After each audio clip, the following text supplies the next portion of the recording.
avec mon beau sourire de Colgate. Mon service est essentiel, j'suis pas dans les produits de beauté. Les femmes hétéros sont toutes un peu sur le bord de go gay. La clôture est pas haute pis la ligne est mince comme la cocaine. Partout ça l'agite que de red flags. J'étais taureau femelle fucking instable. Une Gwyn folle dans son U-Haul. J'arrive à peine et je m'installe. J'suis la femme à barbe de la fight foraine. J'mors comme Marie-Pierre Morin. J'arrive comme le Big Bad Wolf. Marie-Lou, j'ai des balles. Ouais, le son unique et rafraîchissant de la rappeuse Calamine qui a lancé la semaine dernière son deuxième album qui se nomme Lesbienne Woke sur l'autotune.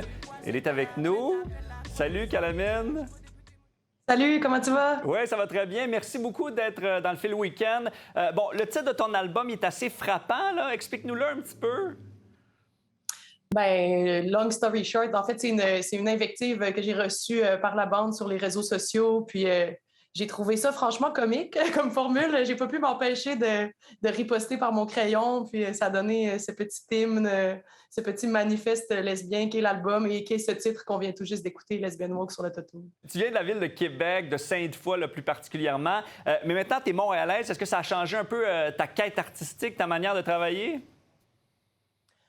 C'est sûr que, tu sais, moi, je m'inspire toujours de qu'est-ce que je vois. Tu sais, j'ai souvent dit, j'ai une manière, tu sais, de traiter mon écriture presque comme je le faisais dans la peinture, c'est-à-dire, je suis très influencée par où je vis, les personnes que je côtoie, les communautés que je côtoie. Donc, c'est sûr que mon écriture est complètement teintée de Montréal, de Hochelaga. C'est venu comme spontanément.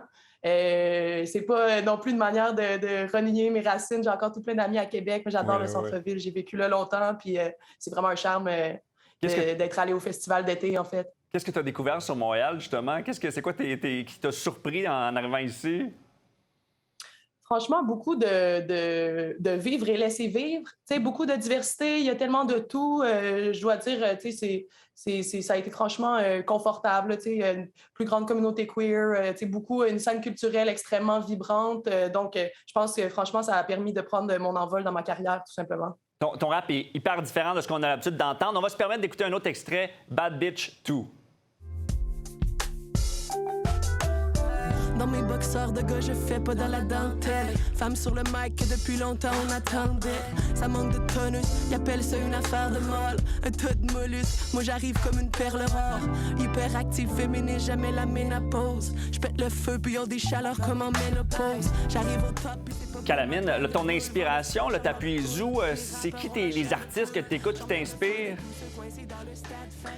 Franchement, je pense que c'est un heureux amalgame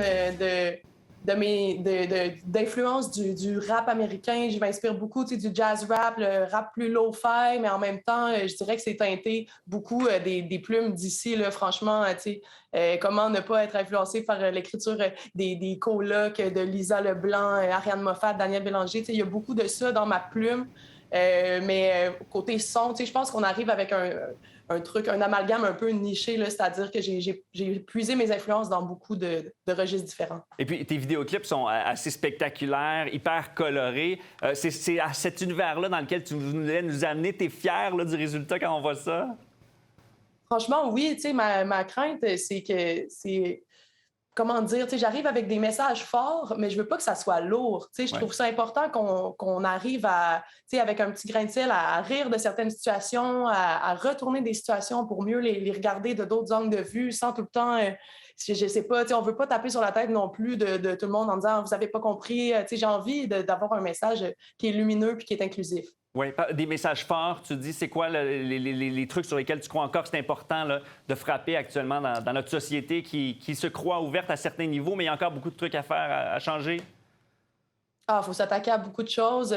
Franchement, la crise écologique, je le fais un peu à la blague en prenant le détour de parler de cyclisme, mais je pense qu'il faut complètement s'attaquer à la culture de la voiture au plus vite. Faut avoir des centres urbains faut avoir des transports en commun mieux adaptés. Là, ça, c'est juste le côté écologique. Après, il faut s'attaquer au capitalisme, au néolibéralisme qui est en train de saccager toutes nos ressources, tous nos territoires.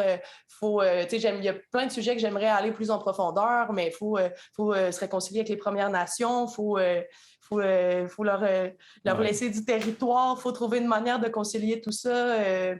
politiquement. Franchement, j'ai de la misère à restreindre. Je pourrais continuer comme ça. Il y a beaucoup de choses, franchement, à adresser encore. Absolument, absolument. Si on veut t'entendre, bien, il y avait le FEC le vendredi, mais pour le reste de l'été, là, où est-ce qu'on doit se tourner, là? Alors, on va être le 6 août à Montréal pour la Fierté. Puis ensuite, ça va aller 1er septembre, on va être au FME. Mais en fait, il ne faut pas s'attendre à un concert classique. Là, on fait une sortie de résidence. On a travaillé avec des artistes de Marseille qui vont venir nous rejoindre. Donc, on va présenter un truc un peu plus flyé. Puis ensuite, ça va aller... on va avoir quelques petits concerts pas annoncés encore au mois de septembre. On peut nous suivre. On va être à Québec. On a un petit concert à Rimouski, au Skate Jam. Donc, quelques petites dates à surveiller en septembre. Bien, merci beaucoup, Calamine, d'avoir été là, nous avoir parlé de ton rap engagé, tout en étant dans un format assez joyeux et coloré. C'était le fun de te parler. Fait qu'on va te suivre. On va aller écouter un dernier extrait, d'ailleurs, pour se faire plaisir. Là. Merci beaucoup, c'était un plaisir. C'est un boys club, non je veux pas la bise. Les bitches font des sourires en croyant la Mona Lisa. Sur la poudre ou sur le Sauvignon, de la Bible jusqu'au folichon. Si elle a dit non, elle a dit non. Pas gâteau comme Whoopi, plus poilu que Youpi. D'un gala, je mets des